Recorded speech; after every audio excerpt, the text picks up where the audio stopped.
It's a political tragedy that has captured the attention of the world, leaving us wondering what suddenly has changed between NATO and Poland. Is Duda abandoned or betrayed? Hi and welcome to TFIGlobal, the foreign affairs and geopolitical analysis arm of the TFI Media Group. I am your host Atul Mishra. Let's begin. The worst part about betrayal is that it never comes from an enemy. It is always friends who sacrifice you for their benefit. The same heartbreaking scenario is unfolding for Polish President Andrzej Duda, who finds himself facing an uncertain future as his NATO allies seemingly ditch or trash him for their own gains. The tale begins with a shocking law that left everyone stunned. The initial bill, which included a ban on running for public office, was passed by a narrow margin after a heated debate. The Polish opposition argued that these proposed sanctions could be used to remove their leader, Donald Tusk, from the political scene. With the country gearing up for a close election at the end of the year, Tusk's civil coalition is currently ahead of the ruling Law and Justice Party, thanks to widespread discontent fueled by hyperinflation and economic difficulties.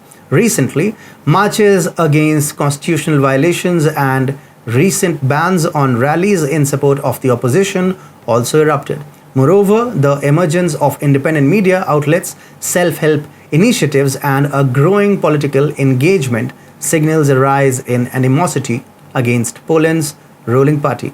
Duda and Morawiecki managed to hold on to power so far as long as other Western allies believed they had sway over the ruling coalition. However, with their power waning, NATO allies have launched a full-fledged campaign against Poland's current administration.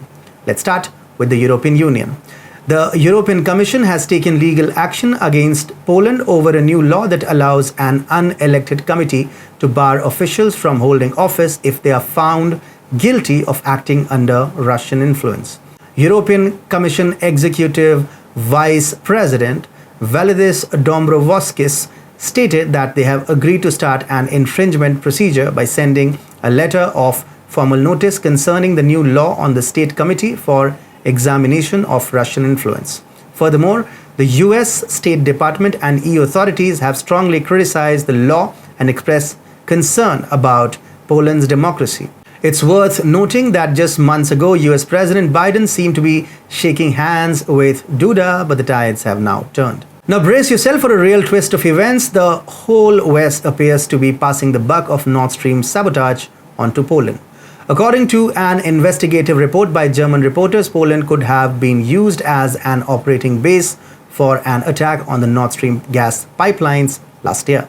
German investigators are examining why the yacht believed to have been used in the sabotage deviated into Polish waters during the operation. These are big accusations indeed, but could they be strategically timed to malign PIS's image just before the elections? It's hard to ignore the fact that Duda's opponent is none other than former EU Commissioner Donald Tusk. It seems that NATO allies are placing their bets on Tusk's return to power in Poland, leaving Duda caught in the crossfire.